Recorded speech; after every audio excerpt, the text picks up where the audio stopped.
I still remember the exact moment I checked my bank account and saw the balance. Zero. Gone. Completely drained. The money I had been saving, the money that was supposed to cover my first year of college, had vanished. And the worst part, nobody stole it from me. Nobody tricked me. Nobody hacked my account or scammed me. I did this. I blew every single dollar in just one summer. Now, let me take you back to the very beginning, because if you don't understand where my head was at, you won't understand how something this reckless, this self-destructive, could even happen. For most of my life, money was tight. My parents worked hard, but every bill was a stretch. Every purchase was carefully considered. We didn't live in complete poverty, but there were no extras, no luxuries. Birthdays were modest, vacations were rare, and new clothes usually meant hand-me-downs from cousins or thrift store finds.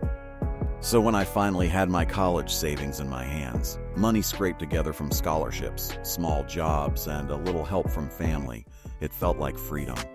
When I logged into my banking app and saw that number, it didn't look like tuition money.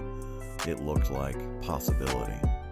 It looked like reward. It looked like I had finally stepped into a new chapter of life, one where I didn't have to constantly think, can I afford this? That summer began with so much excitement. I had just graduated high school, the world felt wide open, and for the first time ever, I felt like I wasn't starting from behind. But that feeling, that dangerous rush of security, was exactly what set me up for disaster. My first mistake was shoes. I can laugh about it now, but at the time, it felt justified. I told myself, come on, you're going to college soon, you've got to make a good impression. You can't roll up in those beat-up sneakers you've worn for years. So I went out and bought a new pair. Clean, stylish, way more expensive than anything I'd ever owned.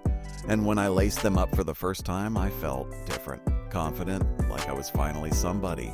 But here's the thing about spending. Once you get that rush, it's addictive. One pair turned into two turned into four. Soon I had sneakers for running, sneakers for parties, sneakers that matched hoodies I didn't even own yet. I lined them up in my room like trophies. I convinced myself each one was necessary. But deep down I knew I wasn't buying shoes. I was buying validation. And if I had stopped there, maybe things wouldn't have been so bad. But shoes led to clothes. Because, of course, you can't wear brand new sneakers with old jeans and faded t-shirts. No, you need outfits to match. And suddenly, online shopping became my second home. I remember the thrill of filling up a cart with expensive brands I used to just scroll past, never even daring to click add to cart. But now I felt unstoppable. I clicked it all. I justified it all. My room started filling up with packages, shirts, hoodies, jackets, jeans. Every day felt like Christmas. I'd open those boxes with shaking hands, try on outfits in front of the mirror, and tell myself, this is who I'm going to be in college. Confident, stylish, finally noticed. But it didn't stop there, because once I had the look, I wanted the lifestyle. This is where my role as the generous friend kicked in. See, I had always been the broke kid in the group, the one who ordered water at restaurants and skipped outings because I couldn't afford it. Suddenly that changed. I had money now. And instead of protecting it, I flaunted it. I became the one who said, don't worry, I got you. First it felt good. My friends' eyes would light up when I picked up the check or covered the Uber.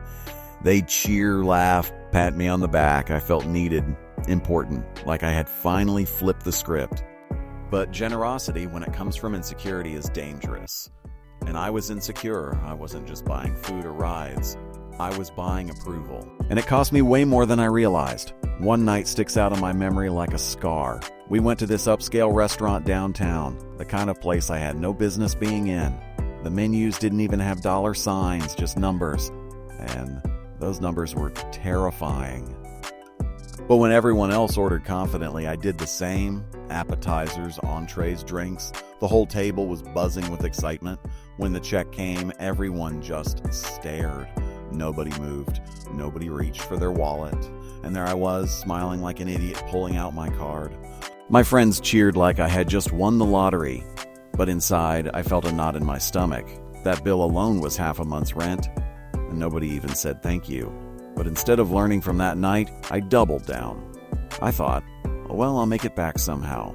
That became my mantra.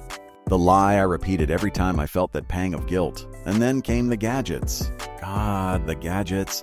I convinced myself that I needed a new phone even though mine worked perfectly fine. I bought wireless headphones that cost as much as an entire paycheck. I even bought a drone. Yes, a drone, because I thought this summer I'm going to get into photography. Maybe I'll make YouTube videos. Maybe I'll even start a business. Do you know how many times I used that drone? Twice. 2 times. Then it sat in the closet collecting dust, a $1,000 paperweight reminding me of my stupidity. By this point, my spending wasn't just reckless. It was out of control, but the worst of it was still to come. The parties, oh man, that's where the real trouble began. See, shoes and clothes at least stayed in my closet. Gadgets at least sat on my desk. But parties, that money was gone in a single night, and the only thing left afterward was a headache and some blurry memories. The first party I went to that summer, I told myself, relax, you deserve this. You've worked hard, you've saved, you've earned a little fun. I set a mental budget, $50, maybe $100 at most. Reasonable, right? But the thing about parties is that they have a way of pulling you in deeper than you plan. The music was blasting, lights flashing, everybody laughing, and I was caught up in the energy. A friend leaned in and shouted over the bass, "Hi-yo, get around for us." And before I even thought about it, my card was in my hand. Drinks for 6 people, $60 gone in one swipe. But everyone cheered, clapped me on the back, and suddenly I was the life of the party. That felt good. Too good. By the end of that night, I had spent nearly $300. $300. And when I stumbled home, shoes scuffed, shirt stained, I barely remembered half the night. But what I did remember was opening my banking app the next morning and feeling my chest tighten. You'd think that would have been my wake-up call. But no, instead I told myself, okay, this was just one night, I'll slow down. But slowing down never happened. The next weekend, another party, then another. Soon, weekends weren't just about relaxing, they were about showing up, showing out, and showing off. And I became addicted to the role I was playing. The guy with money, the guy who could make a party better just by showing up with his wallet. I wasn't just spending for myself anymore, I was spending for everyone around me. Cover charges, drinks, late night food runs, rides home. If somebody needed something, I was there, and every time it chipped away at my savings. There was one weekend that sealed my fate. We hit 3 different parties back to back, Friday, Saturday, and Sunday. By Monday morning, I had burned through almost a month's worth of expenses. And do you want to know the worst part? Half the people I spent money on that weekend, I barely even knew them. They were friends of friends, people who disappeared the second the night was over. But in the moment, I didn't care. I told myself, this is what being young is about. This is what freedom feels like. But freedom without limits isn't freedom, it's a trap. And I was falling deeper into it every day. Now, here's the thing. When you're in the middle of spending like that, you don't actually feel the loss. You swipe your card, tap your phone, and the money just disappears in numbers you don't want to pay attention to. The balance keeps dropping, but as long as you don't look too closely, you can pretend everything's fine. And that's exactly what I did. I avoided checking my account. I lived in denial. Until one morning, after yet another night out, I couldn't avoid it anymore. I opened my banking app, and the number staring back at me made my stomach drop. I had enough money left for maybe 2 weeks of food, tuition, gone, rent, gone, books, gone. Books, gone. My entire college fund, the thing I had worked and planned for, had been blown to pieces. I sat there on my bed, the morning sun coming through the blinds, and for the first time that summer, I felt actual fear. Not guilt, not regret, fear. Real, heart-pounding fear. I had ruined my future before it even began. At first, I panicked. I refreshed the page, hoping maybe it was a glitch. I checked again. No glitch. It was real. I had done this to myself. For the next week, I scrambled. I picked up odd jobs, delivering food, hauling furniture, working late-night shifts. I told myself maybe, just maybe I could fix this. But no matter how many hours I worked, the truth was staring me in the face. You can't undo thousands of dollars of damage with a few small paychecks. And the scariest part was knowing that eventually I'd have to face the truth. I'd have to tell my family. That day came sooner than I wanted. I sat down with them one evening, my hands shaking, my stomach in knots. I started talking, fumbling through half excuses, how I thought I could control it, how I thought I'd make it back, how I just wanted to enjoy my summer. But excuses don't refill a bank account. And the look on their faces, the disappointment, the shock, the anger, it cut deeper than anything else. They had trusted me. They believed I was ready for responsibility, and I had let them down in the worst way. That night, after the conversation ended and the silence settled, I sat in my room staring at the ceiling. For the first time, I felt the full weight of what I had done. I wasn't just broke, I was broken, and the worst part, I had nobody to blame but myself. That night, after my parents walked away and the house went quiet, I sat alone in my room staring at the ceiling. The silence was crushing. My head was spinning with everything they had said, and even worse, with everything they hadn't said. That silence said more than words ever could. I wanted to scream, to rewind time, to shake myself and say, "What are you doing?" But the truth was, there was no rewinding. The money was gone. The trust was broken. And the only thing I could do now was live with the consequences. The next morning, I woke up with a pit in my stomach. I tried to distract myself, watched TV, scrolled through my phone, but nothing could drown out the weight of what I'd done. Every little thing around me reminded me of my mistakes. The brand new sneakers lined up neatly against the wall, the expensive headphones sitting on my desk, the pile of clothes spilling out of my closet. All of it looked less like a success and more like evidence. Evidence of how reckless, how immature, how unready I truly was. I picked up the drone box from under my bed. I remember holding it in my hands, feeling the weight of it, and thinking, this is my tuition. This box right here is what my college education turned into. I hadn't even used it more than 2 times, yet I had traded months of classes for it. The guilt made my chest tight, but guilt alone doesn't solve problems. I needed money, and I needed it fast. So I threw myself into work. I started signing up for every odd job I could find. Food delivery, grocery runs, helping people move. I even did yard work for neighbors I barely knew. I was out in the summer heat sweating buckets, pushing myself harder than I ever had before, all for scraps compared to what I had blown so carelessly. And it wasn't glamorous. There's nothing fun about carrying someone's broken couch down 3 flights of stairs, or delivering greasy fast food at 2 in the morning, or scraping mud out of a stranger's driveway. But in those moments, I felt like I was clawing, desperately trying to make up for my stupidity. Still, every paycheck, no matter how many hours I worked, felt like a drop in an ocean. I'd look at the numbers and think, this doesn't even cover what I spent in a single weekend. It was demoralizing. To make things worse, my so-called friends started to disappear. The same people who cheered when I picked up the bill, who hyped me up when I paid for everyone's drinks, where were they now? When I stopped spending, when I started saying, "Hey, I can't tonight," the calls stopped coming. The invites dried up. And suddenly I realized something ugly. Most of them weren't really my friends. They were just there for the ride. I'll never forget the night I ran into one of them. Let's call him Marcus. We had been close that summer, always going out together. Always laughing. But when I saw him weeks later at a convenience store, it was awkward. He gave me this half smile, said, "Yo, what happened to you, man? You disappeared." I wanted to say, "What happened? You disappeared when the free ride stopped." But instead, I just shrugged and walked away. That was the night I truly understood. I hadn't just wasted money. I'd wasted it on people who didn't care about me. But there was another side to this. My family. They were still there, but things weren't the same. The trust was broken. Conversations were shorter, colder. My parents didn't yell anymore, but the disappointment lingered in their eyes. It was like this invisible wall had formed between us, and I didn't know how to tear it down.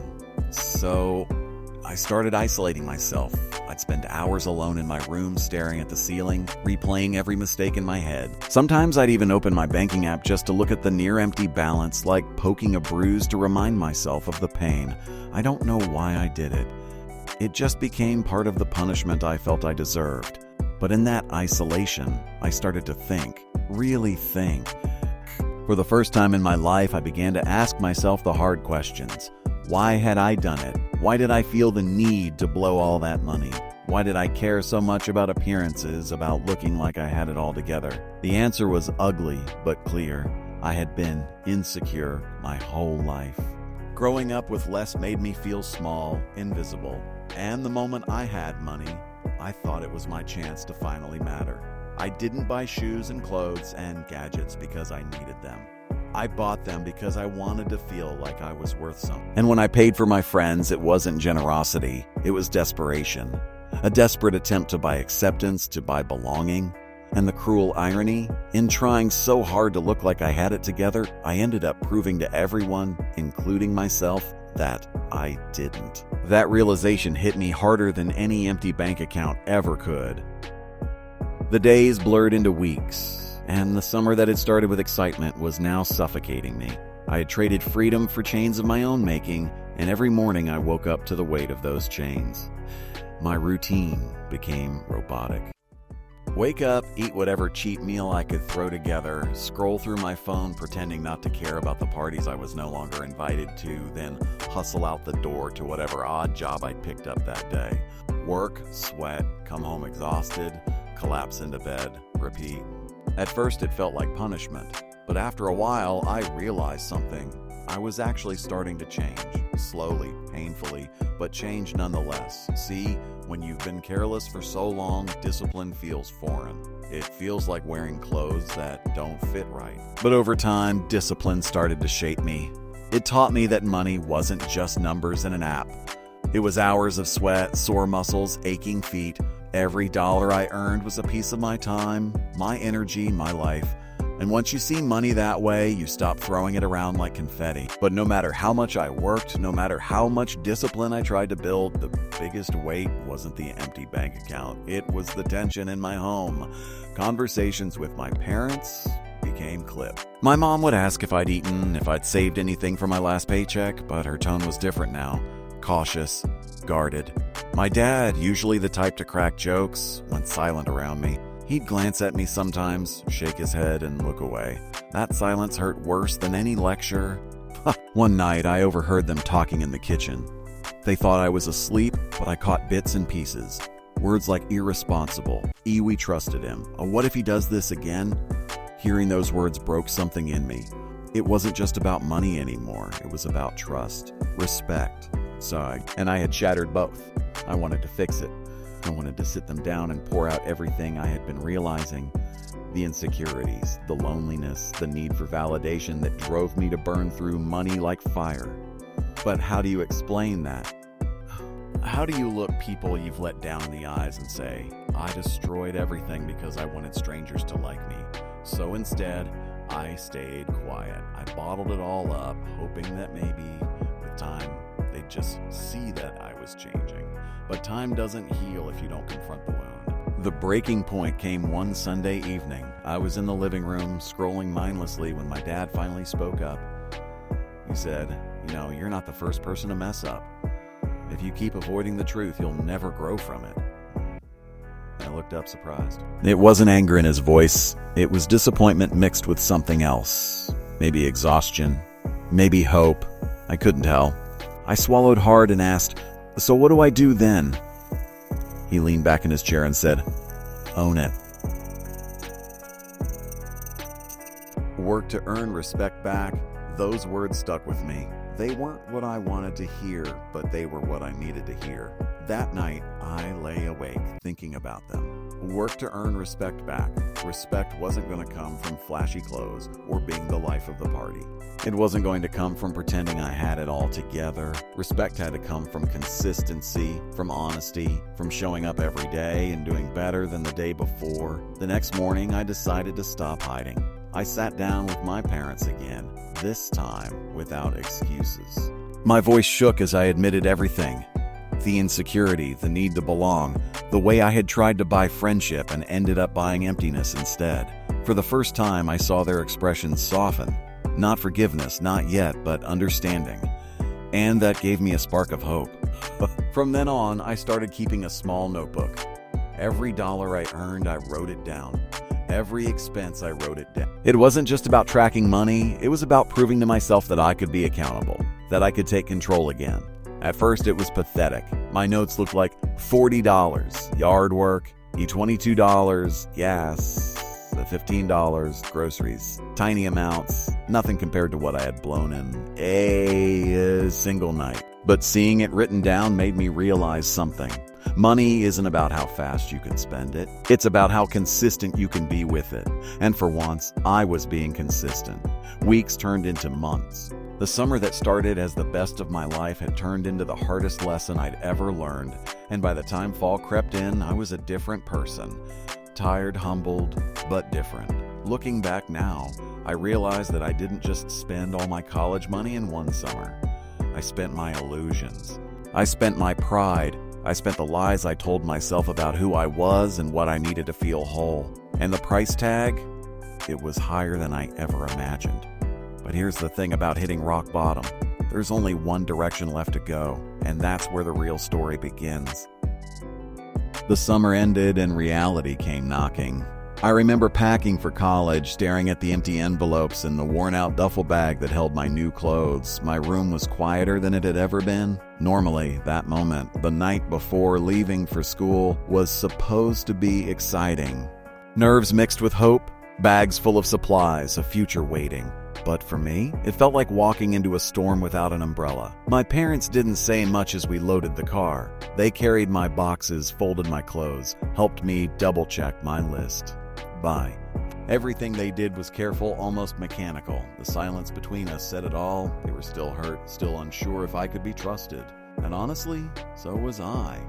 When we pulled up to campus, I saw other kids stepping out of cars with smiles on their faces, parents hugging them, bags full of brand new supplies. I looked at myself, barely enough to scrape by, no money for extras, and a heart full of regret. It felt like everyone else had been given a head start while I had tied my own shoelaces together before the race even began. My parents hugged me goodbye. It wasn't the kind of hug you see in movies. It was cautious, tight, but short. My mom whispered, don't waste this chance. My dad just nodded. Then they drove off and I stood there alone. That first night in my dorm, reality hit harder than ever. My roommate unpacked a brand new laptop, a mini fridge stuffed with snacks, shelves lined with books and gadgets. Meanwhile, my side of the room looked empty, sparse. Like I didn't belong, I told myself it doesn't matter. You're here to learn, not to show off. But deep down, the same insecurities that had fueled my summer spending started to creep back in. I wanted to blend in, to look like everyone else. And yet, I couldn't. Not anymore. The first week of classes, it became clear how badly I had set myself back. Textbooks cost hundreds of dollars, supplies added up fast. Meal plans weren't cheap. I tried to stretch what little I had, but every purchase felt like watching sand slip through my fingers. By the second week, I was already skipping meals to make my money last. And the irony? People still assumed I had it all together. I had nice clothes from the summer, flashy shoes, a few expensive gadgets. Outwardly, I looked like I was doing fine. But inside, I was drowning. Nobody knew that behind the appearance was a kid who couldn't even afford a sandwich some days. There was one night that sticks with me.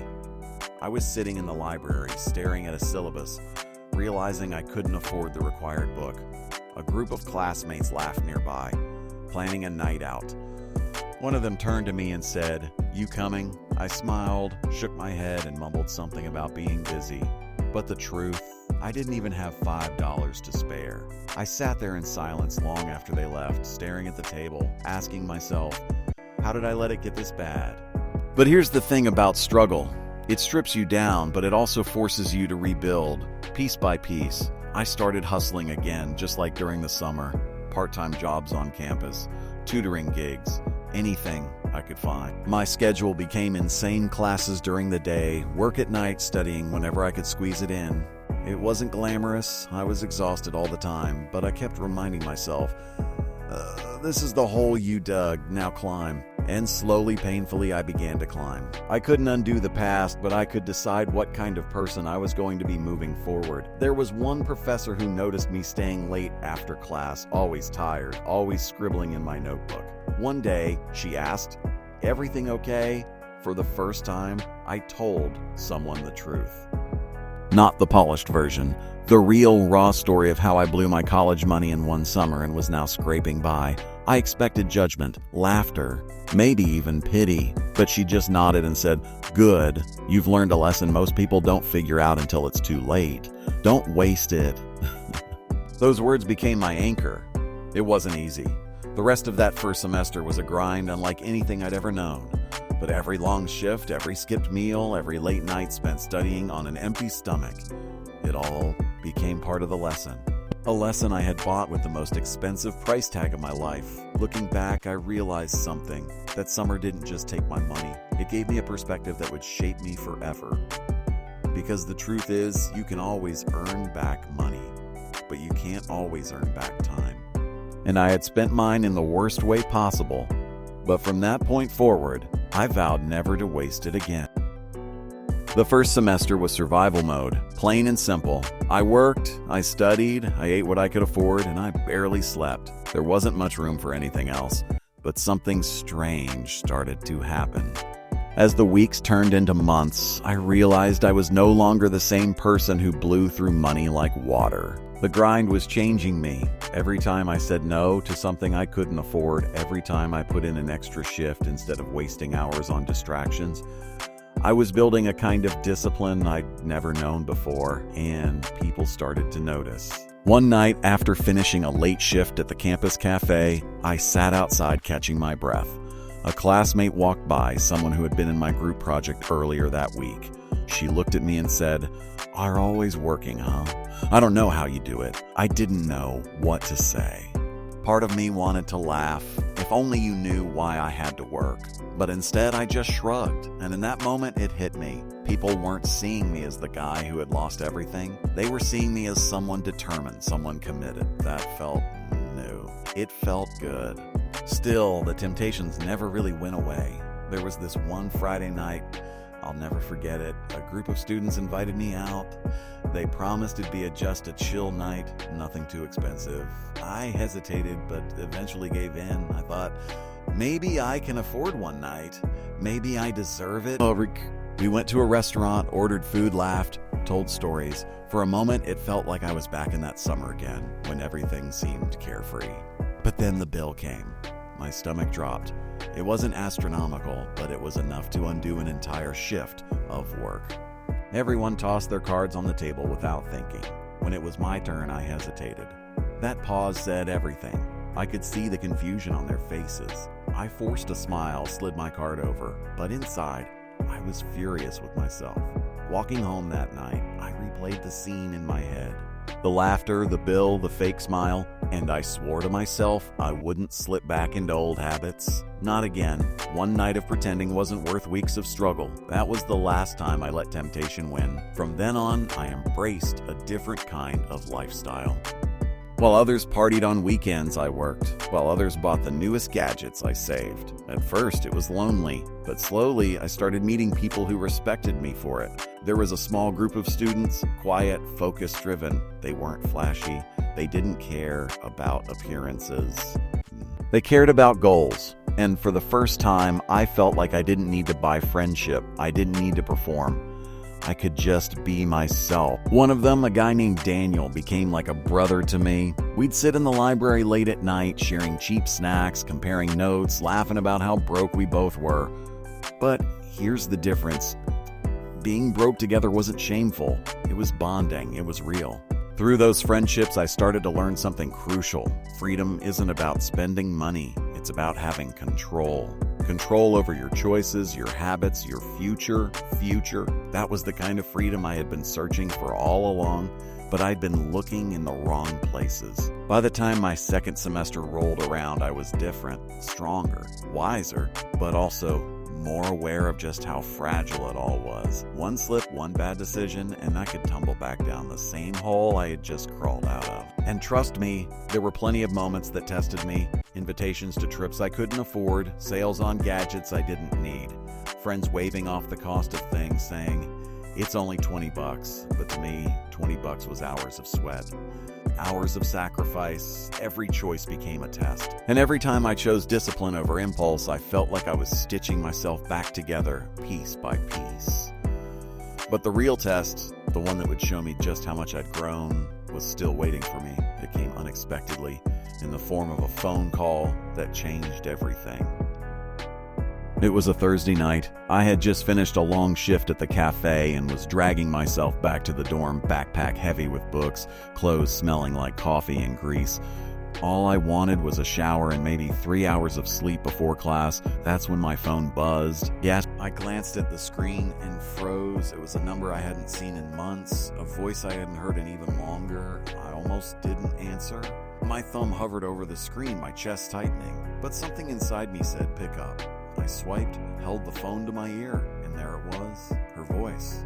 "My mom." "Hey," she said softly, just one word, and suddenly it felt like the entire summer came rushing back all at once. I hadn't realized how much I missed her voice until that moment, but mixed with that longing was guilt, sharp and heavy. I thought about the silence at home, the disappointment in her eyes, the way she had hugged me goodbye at campus like she was holding on to hope more than love. "I managed to say." My voice cracked. There was a pause on the other end. I could hear her breathing, the faint sound of dishes clinking in the background. Then she said, "We haven't talked in a while." I swallowed hard. "Longer this time." "Then, how are you holding up?" That question, it wasn't small talk, it was layered. It meant, are you surviving without the money? Have you learned anything? Are you still the reckless kid who blew it all, or are you becoming someone else? And I didn't know how to answer. So I told her the truth. For the first time, I opened up. I told her about the late nights, the skipped meals, the hustling. I told her how lonely it had been at first, how I almost slipped back into old habits, how I was learning. Slowly, painfully, that respect isn't bought, it's earned. I braced myself for judgment, for another lecture, for anger. But instead, I heard something I didn't expect. Pride. "I'm glad you're figuring it out," she said quietly. "We wanted to protect you from making mistakes like this, but maybe you needed to fall to understand how to stand." Those words hit me like a wave. For months, I had been carrying this belief that I was nothing but a failure, that I had ruined everything beyond repair. But hearing her say that, it cracked something open in me. It felt like forgiveness, even if she didn't say the word. We talked for almost an hour that night about school, about life, about little things that didn't matter and big things that did. And for the first time since that summer, I felt connected again. I felt like maybe the bridge I'd burned wasn't completely gone. But just when I thought the call was ending on a hopeful note, she said something that shook me. Your dad wants to talk to you," she said. My chest tightened again. My dad. The man whose silence had cut deeper than any lecture, whose disappointment had haunted me more than any punishment. I wasn't ready, but before I could protest, I heard his voice on the line. "Hey," one word. Heavy, stern, unfamiliar. I didn't know what to say, so I said nothing. Then he asked, "You done running yet?" The question hit me like a punch to the gut, because he wasn't talking about running from money or from responsibility. He was talking about running from myself. I closed my eyes, took a shaky breath, and whispered, "Yeah."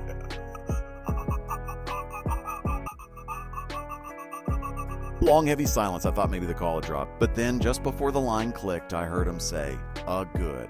Prove it." Click. The call ended. And I sat there in my dorm room, phone still in my hand, heart pounding. My mom's forgiveness felt like a door opening, but my dad's words, they felt like a challenge, a line in the sand. From that night forward, everything changed, because now it wasn't just about surviving college, it wasn't just about clawing my way out of the hole I had dug. It was about proving to my parents, to my dad, to myself, that I was no longer the same reckless kid who had wasted everything. And proving that meant the real work was only just beginning. After that call, something in me shifted. Up until then, I'd been working, hustling, struggling, but mostly out of guilt, out of fear. I was afraid of disappointing my family even more, afraid of being seen as a failure forever, afraid of never digging my way out of the hole I had dug. But after that night, it wasn't just fear anymore, it was determination. "Bo, prove it." That's what my dad said. And those two words echoed in my head every morning when I woke up, every night when I dragged myself home from work. I didn't want to just survive anymore.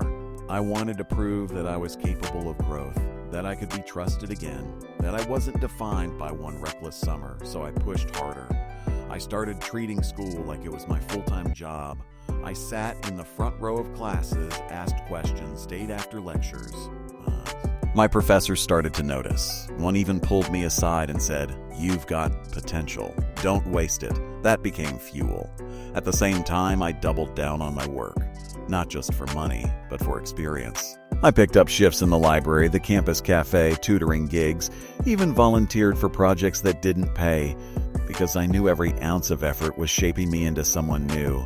And slowly, things began to change. My grades improved. My savings account, small as it was, started to grow again. My relationships deepened, especially with the new friends who valued me for who I was, not for what I could buy. Nights that used to be filled with empty parties and fake smiles were now filled with study sessions, real conversations, and goals that actually meant something. But here's the truth: growth isn't a straight line. There were still days I felt the weight of my past. Nights when I'd lay in bed, staring at the ceiling, replaying every mistake. Sometimes I'd see an ad for a gadget or a pair of sneakers and feel that old itch, that urge to spend just to feel better. The temptation never fully disappeared. The difference now? I didn't give in. I knew what it cost me last time, and I wasn't about to pay that price again. Then came winter break, my first time going home since the disaster of that summer. I'll never forget walking through the front door, duffel bag slung over my shoulder, heart pounding like I was about to face a jury. My mom greeted me first, hugging me tight longer than she had when I left. My dad was behind her, arms crossed, watching me carefully. For a moment, it felt like time froze. Then he nodded. Just a small nod. But in that nod was something I hadn't seen in months. Respect. Not full forgiveness. Not yet, but respect. We sat down for dinner that night, and for the first time, the silence wasn't heavy. It was calm. I told them about school, about work, about the little victories I had managed to scrape together. And for the first time, I felt proud of what I was saying, not ashamed. That night, lying in my old bed, I realized something. That summer, I thought I was free. I thought blowing all my money meant I was living life to the fullest. But now I understood the truth. Real freedom isn't about spending without thinking. It isn't about being the life of the party or buying acceptance. Real freedom is about control. Control over your habits, your impulses, your future. That summer I lost everything. But in losing it, I gained something more valuable than money. I gained perspective, discipline, strength. And if I'm honest, I wouldn't trade that lesson for anything, because money can come and go. But wisdom, that stays. So here's what I'd say to anyone listening to my story. Learn from me. Don't wait until you've hit rock bottom to realize what really matters. Don't throw away your future chasing validation that doesn't last. Don't mistake recklessness for freedom. Because the truth is, freedom isn't about how much you can spend, it's about how much you can grow. And me, I'm still growing every single day.